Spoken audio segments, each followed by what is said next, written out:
আসসালামু আলাইকুম। সকাল সকাল চলে যাচ্ছি আমাদের চাঁদপুর পলিটেকনিক ইনস্টিটিউটে। প্রতি বছরের ন্যায় এবছরও ২০২৫ সালের শিক্ষার্থীদের নবীন বরণ। তো সেখানে আমরাও গিয়েছি। আপনারা দেখতে পাচ্ছেন এটা হচ্ছে আমাদের চাঁদপুর পলিটেকনিক ইনস্টিটিউট। এখানে সকাল সকাল উঠে আমরা চলে আসলাম। তো এখানে প্রতি বছরই অনেক ছাত্রছাত্রী ভর্তি হয়। তো শেষ পর্যন্ত সেমিস্টারগুলো কয়জনই বা শেষ করতে পারে, বিভিন্ন কারণে সেমিস্টারগুলো লস খায় এবং বিভিন্ন কারণে ঝরে পড়ে যায়। সকাল সকাল কলেজে যাওয়ার কারণ হচ্ছে যে নতুন ছাত্রছাত্রীরা আসবে, তাদেরকে বিভিন্নভাবে আমরা হেল্প করার জন্য।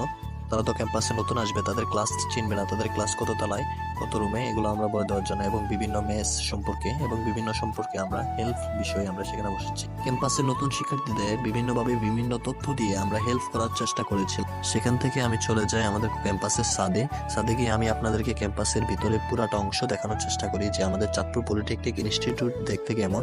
তো সেখানে প্রতি বছরই শত শত শিক্ষার্থী ভর্তি হয় স্বপ্ন নিয়ে।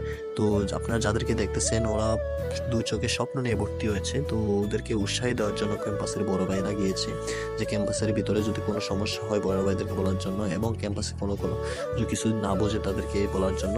তো ওদেরকে উৎসাহিত করার জন্য সেখানে যাই পলিটেকনিক্যাল বড় ভাইরা, সেখানে আমরাও গিয়েছি। তো তাদেরকে মোটিভেশন করার জন্য গিয়েছিল। আমরা প্রতিটা ডিপার্টমেন্টের ক্লাসে ক্লাসে বড় ভাইরা সহ গিয়েছিলাম। গিয়ে বড় ভাইরা বলেছেন যে ক্যাম্পাসের ভিতরে এবং বাহিরে সমস্যা হলে তাদের জানানোর জন্য এবং বিভিন্ন বিষয়ে তাদের উৎসাহ দিয়েছে। এর মধ্যে আমি আপনাদেরকে আমাদের চাঁদপুর পলিটেকনিক ইনস্টিটিউটের সৌন্দর্য দেখানোর চেষ্টা করেছি। সেখান থেকে আমরা চলে যাই আমাদের হল রুমে আমরা সবাই মিলে কিছুক্ষণ আড্ডা দেওয়ার পর আমরা সবাই সবার গন্তব্যে চলে যাই কলেজ থেকে। তো কেউ মেসে থাকে, কেউ বাসায় চলে যায়। তো যারা এই দিনগুলো পিছনে কাটিয়ে আসছেন তারাই জানেন যে এই মুহূর্তগুলো কতটা আনন্দময়। তো এগুলো আজ যারা মিস করেন তারা কমেন্ট করে যাবেন।